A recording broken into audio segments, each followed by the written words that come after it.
안녕하십니까 애청자 여러분, 놀라운 부동산 놀부입니다. 자, 오늘은 전 세계적으로 심각성이 대두되고 있는 이 빈집에 대한 이야기를 해보도록 하겠습니다. 여러분들도 기사로 한 번씩은 접해 보셨을 텐데요. 시카고의 빈집이 1달러다, 이탈리아의 시칠리아가 1유로다, 이런 식으로 빈집들이 헐값에 거의 무료에 가까운 금액에 지방과 빈집을 활성화시키려는 해당 국가의 정책에 관한 기사들. 참 신기하게 미국이나 영국 등 선진국의 공통적인 현상이라는 점이 눈여겨볼 부분입니다. 또 한 가지 재밌는 부분이 뭐냐면 이 선진국들의 주요 도시, 수도, 이런 곳의 빈집의 분위기와 그리고 지방의 분위기가 현저히 다르다는 점입니다. 자, 그럼 우리나라의 경우는 어떨까요? 우리나라의 빈집 수는 2010년 79만 3천 호에서 2017년 126만 5천 호입니다. 현재 전국 평균 공실률은 6.5%의 빈집을 갖고 있지만 지역적으로 편차가 굉장히 큽니다. 아까도 해외 사례로 말씀을 드릴 때 도심 내의 빈집과 지방의 빈집하고 분위기가 다르다고 말씀을 드렸죠.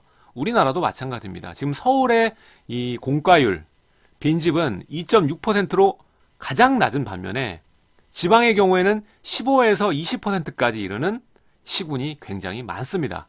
아직은 우리나라의 빈집이 사람이 살 수 있는 단기 일시적인 빈집이 많은 상황이기 때문에 지금부터 정부가 빈집에 대한 정책을 잘 펴나간다면 다른 나라의 선례보다는 좋은 결과를 가질 것이라고 확신을 합니다. 그래서 오늘은 이 우리나라의 빈집의 미래에 관한 내용을 이야기해 보도록 하겠습니다. 시청하기 전에 좋아요, 구독하기 버튼 눌러주시고요.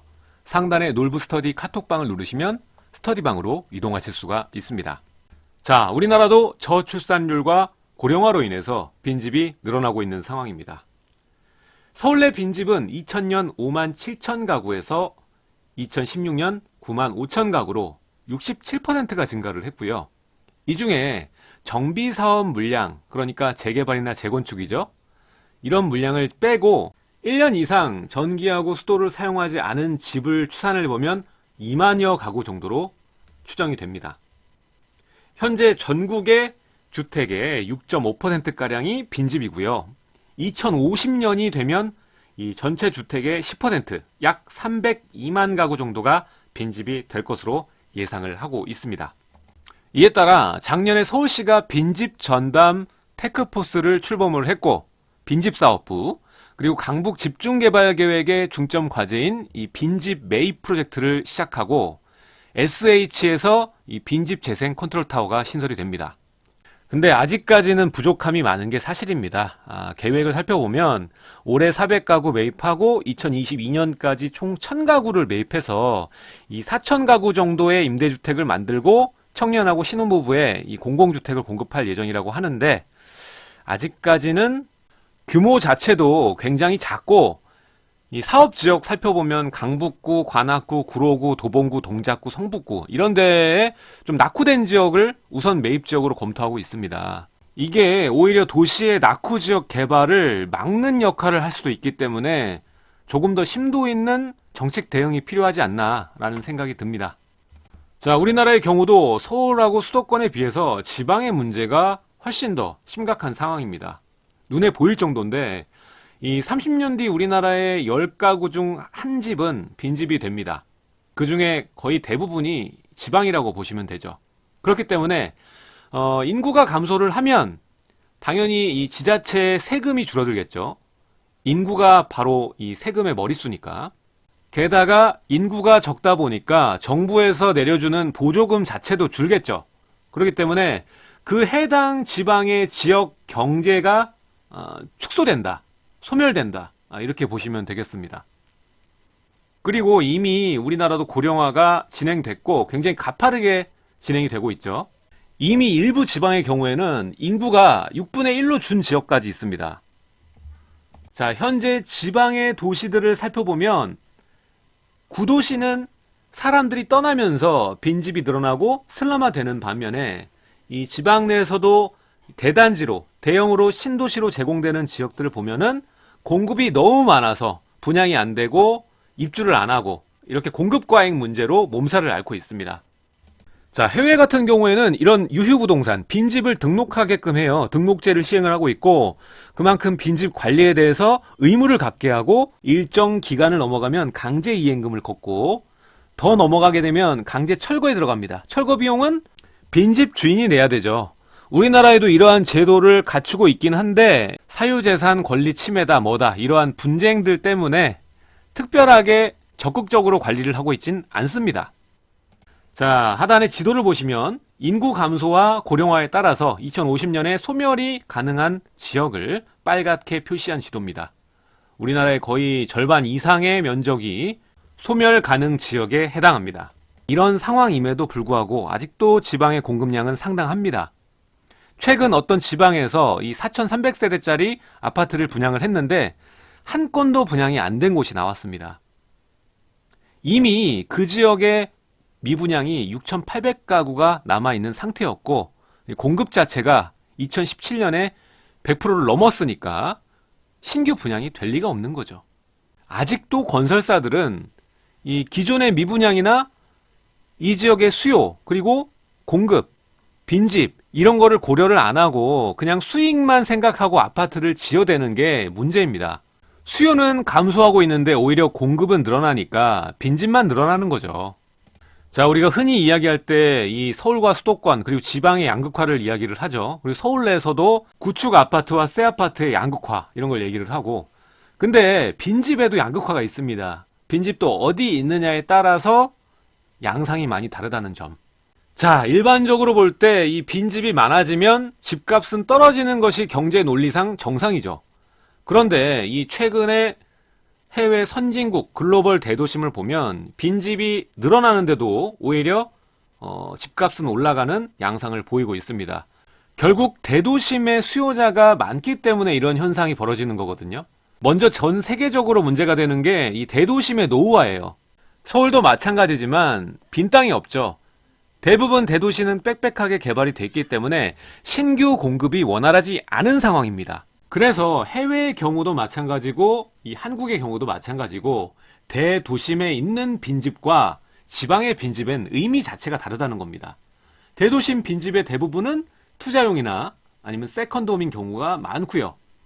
우리 서울 같은 경우에도 그 서울의 빈집 90%가 2000년 이후에 지어진 공동주택입니다. 즉 서울의 빈집은 일시적인 빈집이 아니면 투자용이란 이야기죠.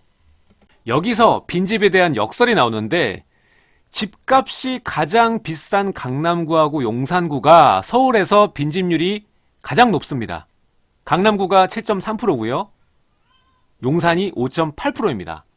제가 아까 서울의 평균 빈집률이 2.6%라고 했죠? 거기에 비하면 2배, 3배 정도 높은 수치입니다. 자, 흔히 우리가 이 서울의 공급 물량 때문에 싸우죠. 이게 공급 물량이 많은 것인가 적은 것인가에 대해서 싸웁니다. 자, 분명히 시장에는 공급 물량, 매물이 없다는 여론이 있는데 100만 호가 넘는 양의 양질의 집이 빈집이에요. 굉장히 이해하기 힘들죠.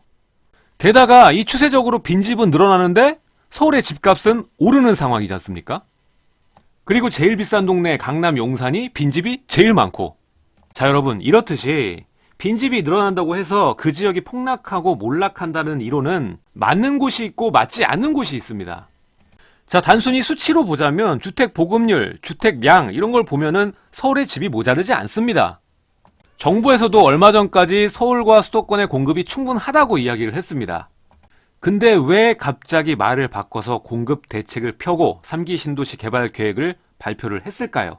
현재 우리 앞에 부동산은 단순히 사는 의미를 넘어서 자산을 늘리는 수단이 되어 있습니다. 최근 조사 결과에 따르면 서울 내의 무주택자가 45%를 넘는다고 합니다.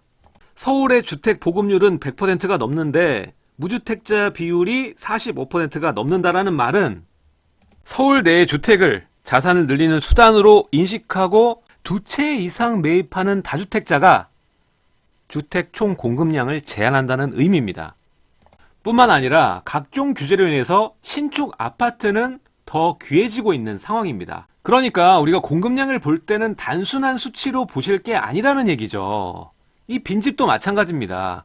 이 빈집에 대한 새로운 정의와 접근 방법, 체계적인 실질적인 빈집 조사 방법이 필요하고 거기에 따른 대응 전략이 필요하다는 겁니다. 지금 정부는 서울에 빈집을 매입하기 위해서 이 3천억이라는 금액을 쓸 게 아니라 지방의 빈집을 가속화하는 난개발을 막고 지방의 인구 감소와 발을 맞춰서 건물과 토지의 사용을 적게 하고 핵심적으로 개발하는 이 스마트한 축소 전략이 필요하다. 자, 우리나라도 이미 선진국형 저성장 기조에 돌입을 했습니다. 현재 한국도 가파른 고령화가 진행이 되고 있고 경제 성장률 또한 저성장의 박스권 아래 갇혀서 선진국을 닮아가고 있는 형국입니다. 자, 그에 따라 선진국에서 겪고 있는 지방 소멸 현상과 인구 감소, 세대 변화, 이러한 다가올 미래의 문제점을 미리 예측을 해서 대응을 해야만 빈집을 줄일 수 있고 그나마 있는 빈집들의 재활용도 가능할 것입니다. 아직도 지방은 빈 땅만 있으면 미분양이 되던 빈집이 되던 고려를 안 하고 수익만 생각하고 아파트를 짓는 범위형 개발이 자행되고 있습니다. 이러한 것들을 정부가 나서서 축소를 시켜줘야 됩니다. 자, 앞으로 부동산 개발의 키워드는 세 가지입니다. 바로 도심재생, 리모델링, 축소. 이 세 가지입니다. 자, 어느 순간이 되면 수도권 개발의 한계는 반드시 오게 돼 있습니다. 개발 수익의 한계점이 온다는 이야기입니다. 결국에는 생산 인구 감소와 맞물려서 업무 반경과 지역이 축소되고 서울의 구도심 재생 개발이 포커스가 되는 시기가 반드시 오게 돼 있습니다. 그리고 인구 감소가 본격적으로 시작되는 2030년, 그러니까 지금으로부터 11년 전후로 해서 수도권이 쇠퇴하고 서울의 도심은 주택의 심각한 노후화와 그동안 만성적이었던 공급 부족으로 인해서 용적률의 체계, 시스템 자체가 변화가 될 것입니다. 현재 35층 층고 제한도 머지않아 풀어줄 거라고 생각이 되고요. 용적률 전쟁은 시간 문제라고 생각을 합니다. 우리가 신도시 사례를 이야기할 때 일산 신도시 이야기를 많이 합니다. 왜냐하면 이 초기 기대보다 이렇게 자산 하락이 가장 심했던 신도시가 일산이었기 때문에 우리가 일산 신도시를 얘기를 하는데 지금도 마찬가지입니다. 현재 이 3기 신도시가 발표가 되고 다른 신도시들이 GTX로 인해서 향후 좋아질 것을 기대하시고 여기 어떠냐고 물어보시는 분들이 많은데요. 저는 이 신도시보다 서울의 낮고 오래된 주택들이 우량한 투자처라고 생각을 합니다. 신도시보다. 앞으로 개발 트렌드는 도심 회귀고 더 컴팩트하고 고밀화된 형태로 개발이 되면서 개발 반경은 축소가 되고 용적률은 높은 이 고밀화된 형태로 진행이 될 것이고 지방도 마찬가지입니다. 생활 반경은 더 축소되고 밀도를 높이는 방향으로 진화가 될 것입니다.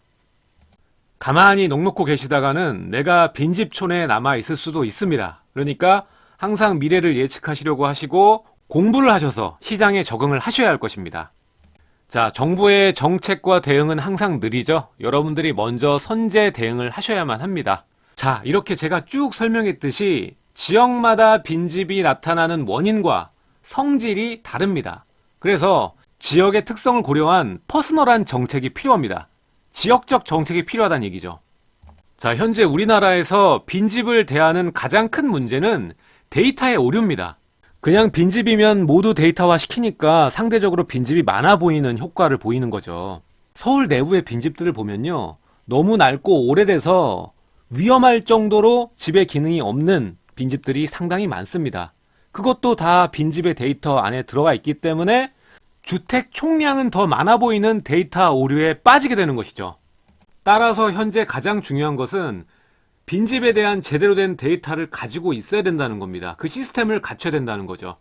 빈집을 산정할 때 낡고 오래돼서 집으로서의 기능을 상실한 건 제외를 시키고 제대로 사람이 살 수 있는 집이 얼마나 남고 부족한지 체크를 할 수 있어야 빈집에 대한 정책이 제대로 들어설 것입니다. 자, 오늘은 세계의 공통 과제인 빈집에 대한 이야기를 나눠봤습니다.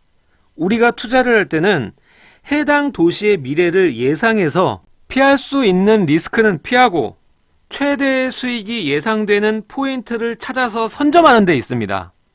자, 요즘 서울과 수도권이 투기 지역이다, 조정 대상 지역이다, 규제가 많다 보니까 그동안 하락이 지속됐던 일부 지역의 풍선 효과와 반등을 예상을 하시고 접근을 하시는 분들이 계십니다.